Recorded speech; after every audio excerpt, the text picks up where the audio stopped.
Glória a Deus. Eu cumprimento a igreja com a paz do Senhor Jesus, amém? Meus irmãos, vamos abrir a palavra de Deus que se encontra em Lucas, capítulo 15.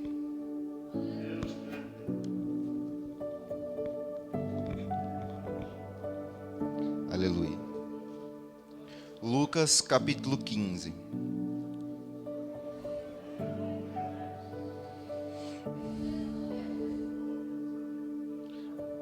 Amém. Chegavam-se a ele todos os publicanos e pecadores para ouvir.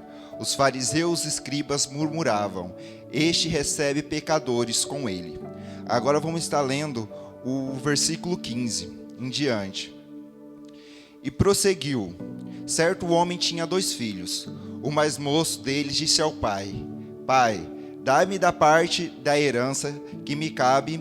E ele repartiu os bens.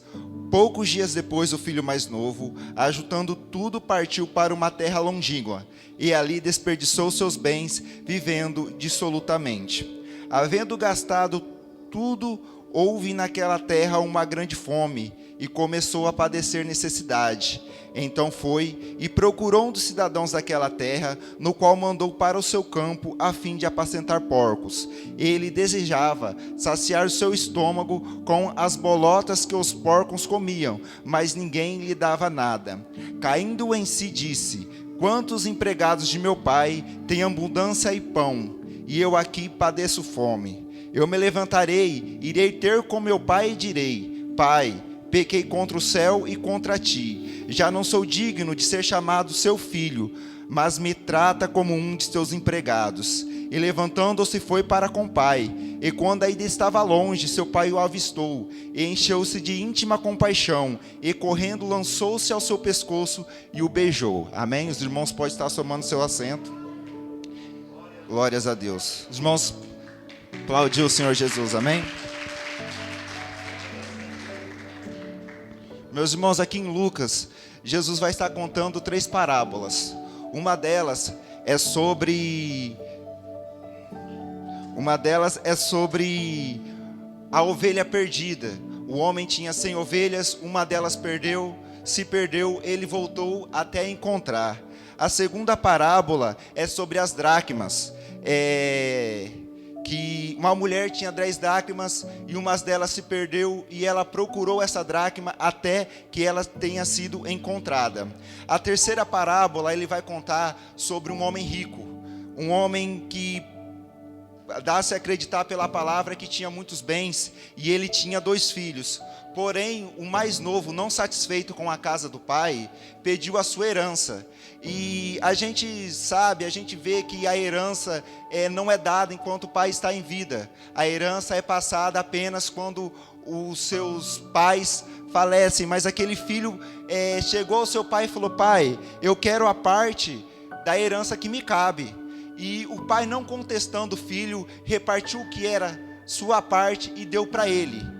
E passando um tempo, o filho juntou toda a sua herança, tudo aquilo que ele tinha, e saiu. E o pai em nenhum momento questionou o filho para onde ele ia. Assim é nós na casa de Deus. Quando nós sentimos o nosso coração assim e falamos: vamos sair, Deus não vai segurar nós na igreja. Às vezes porque na casa do pai tem regras. Na casa do pai a gente temos que seguir aquilo que Deus propôs para nós seguir. E ali talvez o filho pródigo não queria mais seguir as regras da casa do pai, e acabou saindo. Na igreja talvez não é nem por causa de regras. Às vezes estamos querendo receber algum ministério, alguma coisa que queremos receber uma unção, mas ainda não chegou o tempo, e ficamos tristes com o pastor, com Deus, e saímos da igreja e acabamos indo para o mundo.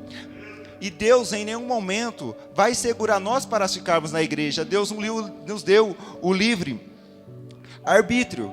E o filho saiu da casa do pai e começou a gastar tudo aquilo que ele tinha. Tudo aquilo que talvez seu pai conquistou com muito esforço, com muito trabalho, e ele começou a gastar.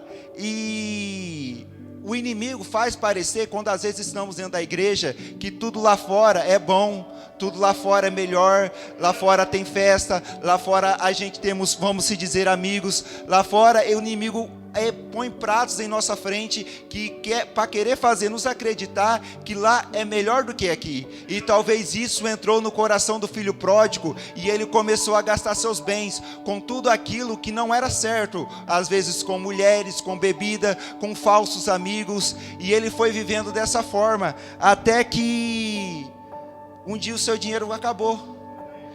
E os seus amigos, que não eram os amigos, começou a se afastar. Os seus amigos, que não eram seus amigos, não lhe ajudava mais, não estava mais com ele. E foi tudo passageiro, porque o que o mundo oferece, o que o mundo tem a oferecer, não é duradouro. Só Deus tem alguma coisa para oferecer para nós que vai durar para sempre. Deus tem a promessa de vida eterna para nós. Quando acabar aqui, continua no céu. E o mundo tem a oferecer algo passageiro. E lá em Provérbios 14, 12, vai dizer que tem coisas que para o homem parecem ser direito, mas o final é final de morte. E o filho pródigo estava indo nesse caminho. O filho pródigo achou que aquilo era direito. Mas o mundo, quando ele tira tudo aquilo que ele quer, ele nos abandona. Ele nos deixa só, ele nos deixa abandonado. E o filho pródigo, chegou a seca, chegou a fome e não tinha ninguém para ajudar ele. E ele foi e começou a receber uma proposta, talvez, para apacentar porcos, que para os judeus não era um serviço digno, era algo degradante. E ele estava apacentando porcos e pensava: meu Deus, quantas pessoas lá na casa do meu pai, empregado, tem mais do que isso, vive muito melhor do que eu estou vivendo aqui. E quem sabe ele sentiu um vazio no seu coração. E tem vazios no nosso coração, tem vazio no coração que só Deus pode preencher. Esse vazio pode-se dizer que é o tamanho perfeito para caber Deus, para caber Jesus dentro dele. E esse vazio, talvez o que faltava era a presença do Pai perto dele. E ele caiu em si e disse: Pai, pequei contra o céu e contra ti. Já não sou digno de ser chamado seu filho, mas me trata como algum dos seus empregados. Aí é o ponto que talvez começa a mudar a vida do filho pródigo. Ele conheceu o seu erro e confessou o seu erro. A partir do momento que nós reconhecemos nossos erros e confessamos os nossos erros perante de Deus, o perdão de Deus vem sobre nossa vida, e a partir dali tudo começa a voltar a dar certo. Glórias a Deus. E a gente vê nas duas parábolas anteriores que o pastor procura a ovelha até encontrar, a mulher procurou a dracma, a moeda, até ser encontrada. Mas o filho pródigo, ele teve que vir com suas próprias forças, porque ele não foi perdido, ele que quis sair. Então, Deus, quem sabe, não vai lá fora puxar você e trazer a força a você para dentro da igreja, porque foi uma escolha sua, foi você que quis abandonar os caminhos de Deus e viver algo que não era aquilo que lhe pertencia. Glórias a Deus. E o filho pródigo vem vindo, e o pai, todos os dias, quem sabe, ficava na área de sua casa, esperando seu filho voltar, tendo a esperança que seu filho ia voltar. E o filho pródigo caiu em si a tempo de receber o perdão e voltar para casa com vida. A gente vê Sansão estava andando, viu Dalila, cobiçou e se entregou ao pecado, começou a viver que nem o filho pródigo dissolutamente, mas para ele foi tarde demais. Quando ele caiu em si, ele estava já com os olhos furados, amarrado entre duas torres e sendo zombado. Para ele foi, vamos dizer, tarde demais, que para cumprir o chamado, o propósito que Deus tinha na vida dele, que era derrotar os filisteus, ele precisou morrer junto com os filisteus. E o filho pródigo caiu em si a tempo de voltar para a casa do pai. O filho pródigo conseguiu voltar com vida. E o filho pródigo voltando, o pai viu ele de longe, e o pai foi ao encontro. Deus nessa noite quem sabe, está esperando um passo seu para ir de encontro com você novamente, para te abraçar. O pai abraçou o filho estava sujo. É assim que o mundo deixa. O mundo te atrai, tira tudo que você tem, tira, quem sabe, sua família, tira o seu dinheiro, tira tudo aquilo que você tem de bom, e depois te abandona no lamaçal de pecado, e ninguém mais te quer. A única pessoa que vai te abraçar, a única pessoa que vai querer você de volta é Deus. Deus vai te aceitar de braços abertos, a partir do momento que você der o seu primeiro passo para Ele.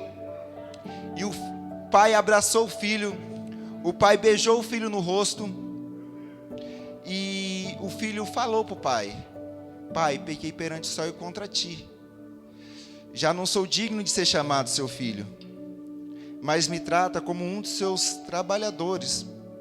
Mas o pai não quer tratar você como um trabalhador, o pai quer você como filho. Quando o filho chegou, o pai já falou: traga anel para renovar a aliança, traga roupas novas, traga sapatos novos, tudo para o meu filho. Vamos matar um bezerro cevado para festejar, porque o meu filho estava morto e reviveu, estava perdido e foi achado. E eles começaram a festejar, a comemorar o retorno do filho. Em todas as outras parábolas, nas 3 parábolas desse capítulo, quando o que foi perdido, o que se foi perdido foi encontrado, a festa. Porque vai dizer aqui em Marcos, que aqui no 15:7, e digo-vos que assim haverá mais alegria no céu por um pecador que se arrepende do que 99 justos que não necessitam de arrependimento. E esse filho pródigo, ele precisava do arrependimento, e o pai, junto com os trabalhadores, junto com todos da fazenda, começaram a festejar. Mas chegou o filho mais velho e perguntou o que estava acontecendo. E o pai falou, e o servo falou, que o seu irmão voltou e seu pai está fazendo uma grande festa para ele. E às vezes ele se sentiu desprezado, podemos dizer, mas se sentiu assim: eu estou aqui há tanto tempo, nunca saí e nunca recebi nada. Mas, irmãos, quando um pecador volta, quando o pecador se arrepende, tem que haver festa, porque o céu faz festa, porque nós não vamos fazer. O Pai recebe de braço aberto, porque nós não vamos estar fazendo isso. Vamos estar, cada pessoa que vem na igreja, cada visitante, vamos estar abraçando, porque talvez ali ele está dando o primeiro passo para Deus, e você abraçando ele vai sentir abraçado por Jesus, e quem sabe vai voltar para a casa do Pai. Amém? Glórias a Deus. Até aqui o Senhor falou. Eu vou agradecer a oportunidade, e que Deus continue falando em cada coração. E você que às vezes está fora da casa do Pai, ainda dá tempo. Amém? Eu agradeço a oportunidade, e as palmas são para Jesus.